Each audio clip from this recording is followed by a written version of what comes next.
คิดถึงทุกเวลาบอกเพราะอันใดจิตใจมันวกวน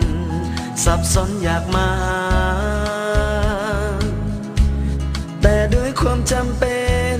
เหตุผลมันบังเอิญคิดฮอดเหลือเกินน้องจงเข้าใจปากหวานคาลมลวงคิดห่วงแต่ตัวเองนิสัยก็นักเลงพอยอดสายย่านปากบ่ตรงใจนิยายที่น้ำเน่ามันเก่าล้าสมัยถ้าหากันจริงจังอย่ายังให้มาขอมีเงินเพียงพอก็เล่เข้ามาบางครั้งทั้งที่หลับนอน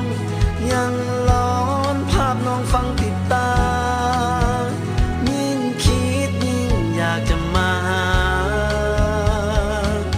แต่ใจบอกกายาน้องจะสั่งคำนี้คุ้นหูยังเคยสายอย่าเลยบ่อยากฟังน้ำตื้อน้ำอ้อนอย่างจริงจังฟังไปแล้วก็น่าเอ็นดู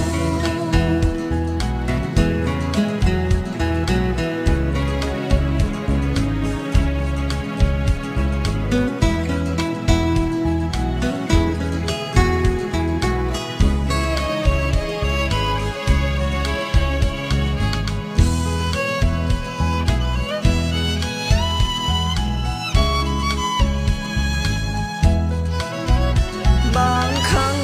ทั้งที่หลับนอน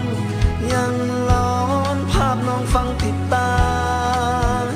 ยิ่งคิดยิ่งอยากจะมาแต่ใจบอกกายาน้องจะสั่ง